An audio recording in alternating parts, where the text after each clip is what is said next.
Enemies are used in a ton of games because they provide a little challenge for the player. They're your opponent and replace an actual human you would need to play against in a board game, and because you want to be better than your opponent, it's your natural goal to defeat the enemies. But how do you design a worthy opponent that is also fun to play against? I've been making a roguelike game with way over 50 enemies, so I might have some knowledge here and there. First you need to decide where your enemy appears in your game. In case you don't have different zones, areas or levels with unique design ways, this little step doesn't matter at all. But if you do, this is important. It obviously needs to fit in the design of the zone, or we can even call it class. For example, I have 4 classes in my game: enemies in Blossom Skies, enemies in Fields of Fire, enemies in Forgotten Nebula, and the ones in Ominous Hollow. Every enemy in each class is designed in a similar way, with one key mechanic or focus kept in mind.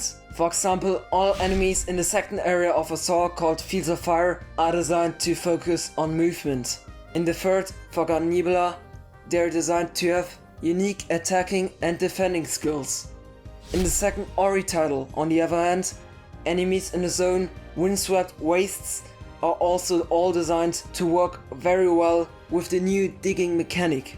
So you can design enemy classes to focus on a mechanic or playing style, or you can design them to collaborate with another mechanic in the game, like it's done in Ori Will of the Wisps. This is what makes an enemy different than the others. Here you create a moveset that may be built with mechanics other enemies use as well, but the difference is the combination and values. The default third enemy in my game is built out of 2 components: 4 shooters and a health system. The rotating turret, on the other hand, is built out of 3 components: a health system, 2 shooters and a rotator. Even though these have 2 components in common, they are completely different enemies. And that's not just because of the fact that the second one has 1 more component, but because the values are different too. Not talking about speed and bullet lifetime at this point, but just about the number of shooters. There's already a difference. The default one has 4 and the rotating one has 2 shooters. This means an enemy is built out of components that are also built with values.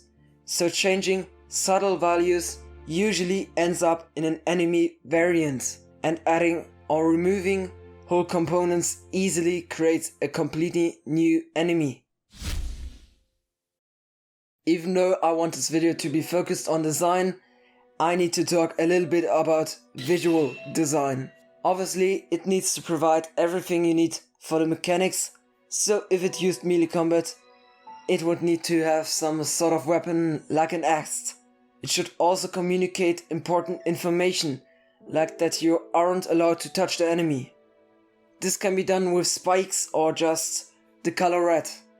The visuals are just there to help you understand immediately what the enemy does just by seeing it. You don't really actively think about it, but it's more of a subconscious process. I just love how clearly Cult of the Lamp shows this, especially with these flying blobs here. In case you now want to know how to actually draw art, I've uploaded a bunch of tutorials here on YouTube, ranging from pixel art, outline characters, and sketching over to things like animation. So I'm really not going to go into details today. Difficulty is a tricky topic because no game is as hard as another one. So this is super unique for any game. But my favorite way of design is to make an enemy harder in some terms and easier in others. This makes the single enemy harder for some people and easier for other people. This is because everyone has different skills and no person is as good or bad at one thing as another person. In a nutshell, this creates a unique and personal player experience because everyone is playing with his or her own difficulty. The total difficulty is probably the same with this technique, but that's only the case for the numbers. Of course, you should also increase the total difficulty when you progress through the game. Here I would basically increase the difficulty of the complete following class. So for the recap, in case you have areas or zones in your game, you probably have groups of similar enemies that appear in the same zone. These are called enemy classes, which are made out of enemies. Enemies, on the other hand, are built out of a visual form and a moveset. This moveset is also built out of components which are built with values. And that's what enemies are made of. I hope you enjoyed this video. If you did so, then make sure to like and subscribe. That would really mean the world to me. See you next time. Cheers.